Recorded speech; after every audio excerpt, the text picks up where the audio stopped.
특별히 이번 주일을 청년 예배로 드릴 수 있음에 하나님께 먼저 감사를 드립니다. 여러분, 성도들이 매주 보시는 바와 같이 우리 소망교회 안에는 많은 청년들이 있습니다. 공부를 하기 위해서 온 청년들도 있고, 또 요즘에는 일자리를 찾기 위해서 온 청년들도 있습니다. 요즘은 음악뿐만 아니라 여러 전공으로 공부할 학생들이 찾아온 것 같습니다.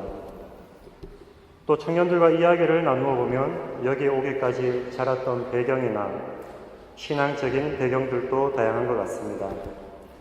저는 이렇게 서로 다양한 공부를 하고 또 직업을 가지고 있고 또 다양한 신앙적인 배경을 가진 청년들이 청년부에 같이 모여서 서로 잘 어울리고 교제하면서 성장하고 배우는 기회를 가지기를 소망하고 있습니다. 특히 목회자로서 이곳에 모인 청년들이 점점 삶과 인격에 있어서 더 성숙한 모습으로 변화되는 것을 보면 큰 보람을 느낍니다. 여러분들도 이 청년들이 낯선 곳에 와서 잘 적응하고 또 믿음 안에서 언제나 바른 길을 걸어갈 수 있도록 기도해 주시길 바랍니다. 사랑하는 성도 여러분, 독일도 그렇고 한국 교회도 그렇고 요즘 젊은 층의 크리스찬들이 점점 줄어들어서 많은 염려를 하고 있습니다. 왜냐하면 그 젊은 사람들이 앞으로 우리 교회를 이끌어 가야 할 주역이기 때문에 그렇습니다. 주일 예배에 가보면 청년, 청소년에 해당하는 사람들 만나기가 참 어렵습니다. 농촌 교회뿐만 아니라 도시 교회도 이런 어려움을 당하고 있는 것을 보면 단지 인구가 줄어들기 때문에 생기는 문제는 아닌 것 같습니다. 하나님 믿는 신앙을 이상하게 여기고 교회 다니는 것을 비상식적인 일로 혹은 낭비라고 생각하는 오늘날의 사회 속에서 여전히 우리 교회 안에 이렇게 많은 젊은 사람들이 찾아와서 예배를 드리고 있으니 우리는 먼저 감사해야 될 것입니다. 또한 예배를 드릴 뿐만 아니라 교회 각 부서에서 성가대로 또 찬양대원으로 또 주일학교에서 봉사하고 있는 청년들이 많음에 우리는 특별히 감사하지 않을 수 없습니다. 이곳을 찾아오는 청년들이 베를린 소망 교회를 자신의 교회로 여기고 또 이곳 공동체 안에 잘 스며들 수 있도록 여러분 앞으로도 많은 관심을 가져주시길 바랍니다. 오늘 청년주일을 맞이해서 무슨 말씀을 청년들과 또 여러분 성도들과 함께 나눌까 고민하는 가운데 오늘 특별히 시편 15편 말씀이 떠올랐습니다. 오늘 저희들이 읽은 시편 15편 말씀은 시편 1편, 또 시편 34편, 시편 37편과 같은 다른 시편과 더불어 지혜 시편에 속합니다. 작년 청년부 헌신 예배에서 나눈 잠언 3장의 말씀처럼 오늘 말씀도 하나님께서 우리에게 어떻게 하면 복된 길을 걸어갈 수 있는지 또 하나님께서 원하시는 삶은 어떤 모습인지 잘 가르쳐주고 있습니다. 오늘 말씀을 읽어보면 잠언의 말씀처럼 모든 하나님의 선한 계명을 압축해 놓았다는 느낌을 줍니다. 하지만 시편이라서 그런지 그리 딱딱하지는 않습니다.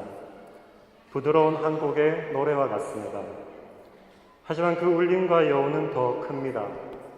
이 시편의 말씀은 이것을 하라, 저것을 하라 명령하지 않지만 어떤 말씀보다 분명히 우리가 가야 할 길이 어떤 길인지 가르쳐주고 있습니다. 이곳에 함께 예배하는 청년들이 평생 오늘 이 시편 말씀을 마음에 새기고 살 수 있기를 바랍니다. 그리고 함께한 성도님들 역시 말씀 안에서 함께 귀한 교훈을 얻을 수 있기를 바랍니다. 오늘 시편 말씀은 하나님께 드리는 한 가지 질문으로 시작합니다. 그 질문은 바로 누가 과연 주님의 장막에 주님과 함께 머물 수 있느냐는 것입니다. 또 누가 과연 주님과 함께 거룩한 산에서 함께 살 수 있느냐는 질문입니다. 청년들이 좋아하는 CCM 찬양 중에 이런 찬양이 있습니다. 자신이 평생 주의 장막에 거하고 성산에 거룩한 산에 살기를 원한다는 찬양입니다. 궁정에 사는 것보다 주님의 장막에 살기를 소망하는 다윗의 시편을 찬양으로 만든 것입니다. 그런데 그 찬양을 들 때마다 저는 그런 생각이 듭니다. 우리가 주님과 함께 장막에 거하기를 노래하는 그 시편과 더불어 오늘 시편을 함께 생각해야 하는 것은 아닌지 하고 말입니다. 우리가 주님의 장막에 살기를 바라기만 하고 과연 어떤 사람이 거기에 살 수 있는지 잊어버린다면 그것은 여러분 앞뒤가 맞지 않는 말이죠.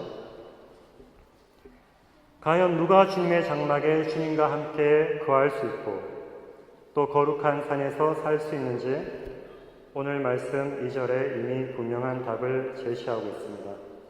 정직하게 행하며 공의를 실천하고 그의 마음에 진실을 말하는 사람. 정직하게 행하며 공의를 실천하고 그의 마음에 진실을 말하는 그런 사람이 바로 주님의 장막에 주님과 함께 거할 수 있다고 말씀합니다. 여기서 정직하게 행한다는 것은 다른 말로 하면 흠이 없는 삶을, 바른 삶을 산다는 말씀입니다. 곧 하나님의 말씀에 합당한 삶을 사는 것입니다. 하나님께서 기뻐하시는 삶이 어떤 것인지 생각하면서 사는 삶을 말합니다. 무엇이 그런 바른 삶인지 곧 3절 이하에서 자세히 설명됩니다. 공의를 실천한다는 것은 다른 말로 하면 바른 일, 올바른 일을 한다는 말씀입니다. 이것도 역시 넓게 보면 하나님께서 주신 말씀을 지키는 삶을 말하는 것입니다. 의의를 행한다는 것은 또한 구체적으로 구약 성경에서 자주 자신이 가진 것을 나누어서 가난한 사람을 도와주는 자비를 의미합니다. 시편 112편에 나오는 대로 자신이 가진 것을 나누어서 다른 사람에게 베풀어주는 삶을 살 것을 말씀하는 것입니다.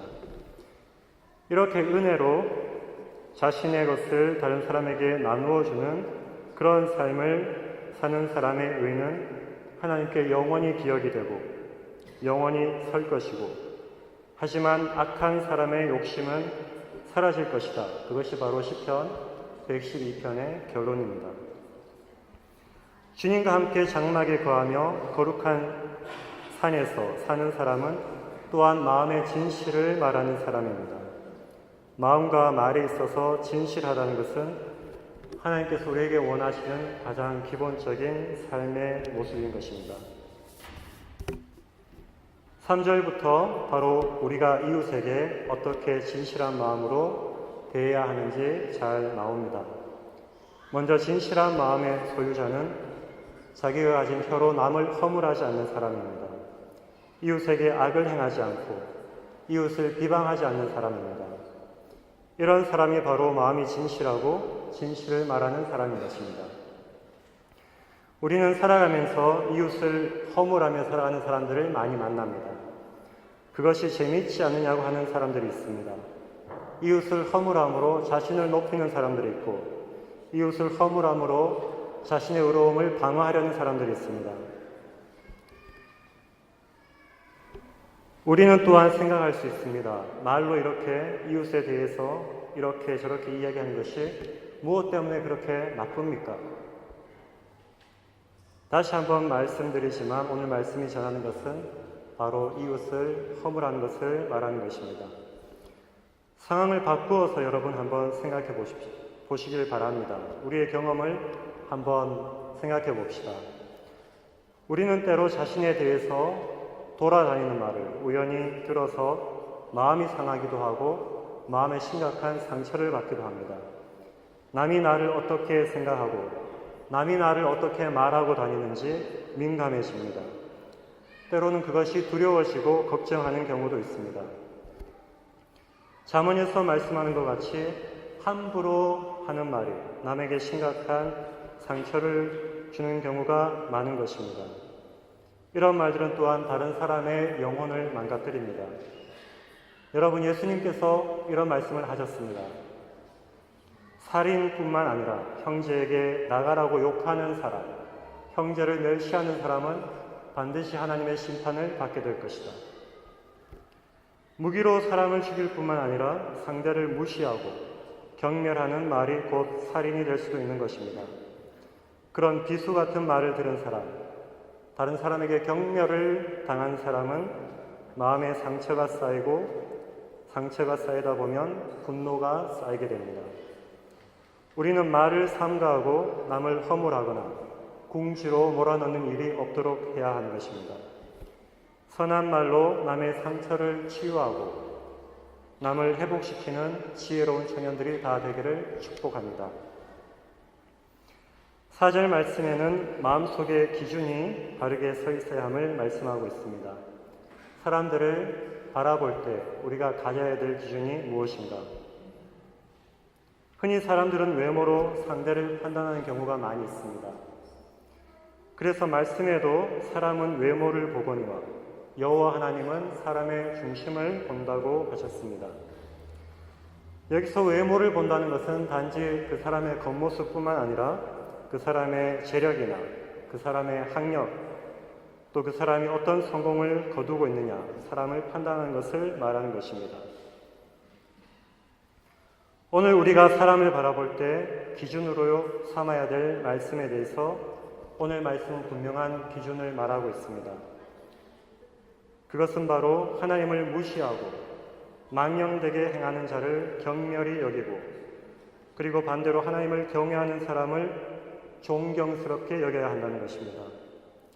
여러분은 사람을 대할 때 어떤 기준을 가지고 판단합니까? 어떤 기준을 가지고 사람을 바라보고 있습니까? 이 세상의 사람들이 과연 오늘의 말씀을 가지고 사람을 대하고 판단하는지 생각을 해보시길 바랍니다. 이 세상의 많은 사람들은 상대방이 과연 하나님을 경외하는 사람인지 또는 하나님을 경멸히 여기는 사람인지 관심이 없습니다. 그것은 인간관계에 있어서 주된 관심사가 아닙니다. 여러분, 그렇다면 무엇이 주된 관심사가 되었습니까? 같이 다니면 과연 재미있는가?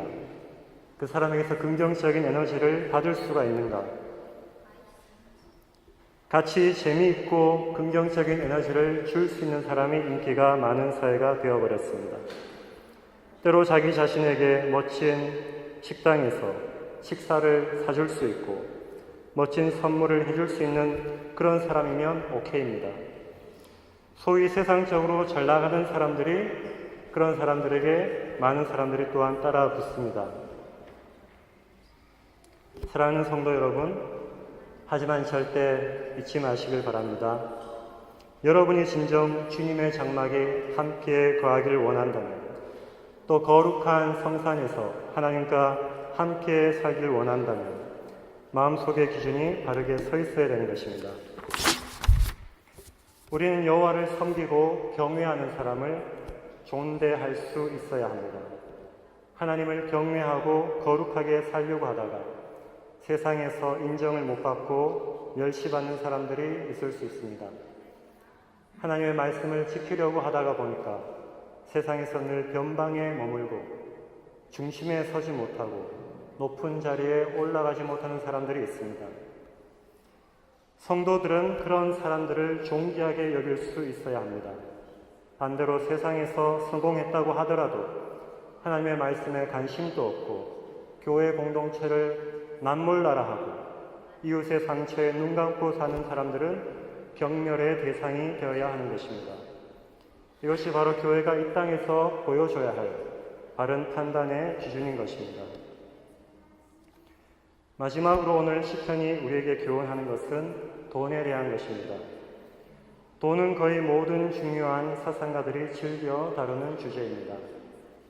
언제나 우리 삶의 주요한 주제 중에 하나입니다. 저는 하루에도 여기저기서 돈에 대한 이야기를 여러 번 듣습니다. 오늘 말씀은 바로 이 돈에 대해서 말씀합니다. 절대 불의한 방법으로 돈을 모을 생각을 해서는 안 된다는 것입니다. 이자를 받기 위해서 돈을 빌려주는 일을 하지 말 것과 뇌물을 받고 죄가 없는 사람을 죄가 있다고 말하지 말라고 말씀하고 있습니다. 오늘 이 말씀은 오늘 시편뿐만 아니라 모세오경에 또 선지서에 끊임없이 반복되는 말씀 중에 하나입니다. 그만큼 모든 율법 중에서도 가장 중요하고 우리가 기억해야 될 말씀이 되는 것입니다. 여러분, 하지만 세상 속에는 오늘 말씀과 달리 이익을 얻기 위해서 돈을 빌려주고 때로는 폭력을 행사하는 사람들이 있습니다. 남의 처지에 어떻게 되든, 남의 생명이야 어떻게 되든 돈만 벌면 된다는 장사치들이, 또 사업가들이 있습니다. 남에게 돈을 받고 그 사람의 잘못을 눈감아주고 죄 없는 사람을 오히려 죄인으로 몰아넣는 사람들도 있습니다. 하나님은 분명히 이렇게 뇌물을 받고 정의를 무너뜨린 사람을 심판하실 것입니다. 하나님은 사람들과 달리 외모만 보고 판단하는 분이 아닙니다. 뇌물을 받고 불의한 사람의 죄를 봐주는 일도 없습니다. 죄가 없는 사람을 죄인으로 심판하지 않습니다. 하나님은 의로운 사람의 의를 회복시켜 주시고 그 의를 마침내 나타내시는 분입니다. 하나님은 사람의 숨겨진 것까지도 드러내시고 사람의 마음의 중심까지도 보시는 분이기 때문에 불의한 판단이 있을 수 없는 것입니다. 많은 크리스찬들이 복음을 잘못 이해한 나머지 은혜라는 이름 안에 많은 불의와 잘못을 그냥 넘어가는 것을 자주 봅니다. 큰 목회자들은 사회의 잘못과 불의에 대해서 별 관심이 없어 보입니다. 자신의 교회에 해만 끼치지 않으면 그만이라는 식입니다. 예수님이 말씀하신 하나님 나라를 위해서 기도하라는 것을 자기 교회가 무너지지 않도록 기도하라는 것과 동일시 여깁니다. 그런 목사님들이 나라를 위한 중보기도와 영혼 구원만을 외치는 동안 힘없는 하나님의 자녀들은 사회 속에서 고통을 받습니다. 어제 청년들과 같이 마틴 루터 도시 비텐베르그에 같이 다녀왔습니다. 여러분, 과연 우리는 종교개혁, 마틴 루터의 종교개혁에서 무엇을 배워야 하는 것일까요? 그 정신을 읽는다는 것은 무엇을 말하는 것일까요? 종교개혁이 우리는 마틴 루터 한 사람뿐만 아니라 다양한 역사적인 흐름 속에서 이루어진 학자품이라는 것을 우리는 잘 알고 있습니다. 그럼에도 마틴 루터는 하나님의 말씀, 성서를 연구하고 또 기도하면서 깨달은 진리를 교회 안의 세상 가운데 끊임없이 설득하고 전파한 종교개혁의 중심에 선 사람입니다. 루터 박물관에 들어가면 벽 이곳저곳에 마틴 루터가 남긴 말들이 있습니다. 저는 그 중에서도 그 당시 부패한 교회와 끊임없이 싸우며 썼던 세 개의 책, 교회의 바벨론 포로, 독일 귀족에게 고함, 또 그리스도인의 자유에 대하여, 이 세 개의 책들 위에 적힌 글이 눈에 들어왔습니다. 침묵해야 할 시간은 지났다. 이제 말해야 할 때가 왔다. 이 마틴 루터의 말은 참 용기 있는 말이 아닐 수 없습니다. 마틴 루터의 이런 불의에 맞선 용기는 많은 사람에게 성서의 진리를 들여다볼 수 있도록 도와주었습니다. 또 복음의 소식은 면죄부와 기타 교회가 부당하게 지었던 짐에서 많은 사람들을 해방시켜 주었습니다. 그가 쓴 찬송가의 가사처럼 그 당시 끊임없이 공격받았던 진리는 지금도 살아서 우뚝 서 있습니다. 그리고 그의 이름은 위대한 사상가 또 개혁자들의 이름과 나란히 남아 있습니다. 사랑하는 성도 여러분, 오늘 시편 말씀이 우리에게 말씀하는 우리가 목적으로 삼아야 하는 삶은 어떤 것입니까? 어떤 삶이 우리를 참 행복으로 인도합니까? 우리는 우리의 믿음의 조상들이 보여준 것처럼 이미 이 삶을 믿음으로 살고 떠난 우리 믿음의 조상들처럼 주님의 장막에 주님과 함께 거하기를 소망해야 하는 것입니다. 주님과 함께 거룩한 산에 사는 그 영광이 우리 삶의 목표가 되어야 하는 것입니다. 잠시 우리를 기쁘게 하고 곧 사라져버릴 그곳에 마음을 빼앗기지 않고 주님과 함께 영원히 주님과 함께 할 그곳을 목적으로 하고 살아가야 하는 것입니다. 저는 이곳에 모인 많은 청년들이 삶 속에서 여러 가지 축복들을 누릴 수 있기를 간절히 기도하고 있습니다. 이곳에 가지고 온 꿈들이 이루어지고 여러 가지 성취 가운데 기뻐하고 웃는 모습을 바라보기를 기도합니다. 사회적으로 영향력 있는 그런 인물들도 나오기를 기대합니다. 무엇보다 하나님이 주신 소명을 따라 하나님의 뜻을 곳곳에 이룰 믿음의 사람들이 이곳에 많이 나오길 기도하고 있습니다. 하지만 무엇보다 중요한 것은 여러분이 주님과 함께 장막에 거할 수 있는 그런 사람으로 살아가는 것입니다. 하나님의 거룩한 산에 함께 거하기에 부끄러움이 없는 그런 사람이 될 수 있도록 여러분의 삶을 조심스럽게 걸어갈 수 있기를 바랍니다. 오직 주님만 의지하며 주님을 기쁘시게 하는 믿음의 사람들이 되기를 축복합니다. 기도하겠습니다. 하나님 아버지, 오늘 이렇게 청년들이 하나님 앞에 특별히 헌신하며 예배드리게 하심에 감사드립니다. 저희 교회에 이렇게 주님 나라의 미래들인 젊은 청년들이 많이 있다는 것에 감사드리고 교회를 통해서 말씀과 기도 안에서 성장하게 하심에 감사를 드립니다. 저희 청년들을 주님께서 더더욱 축복하여 주셔서 앞으로도 주님의 크신 사랑과 은혜를 경험할 수 있도록 도와주시고 그들의 앞날을 주님께서 인도하여 주시옵소서.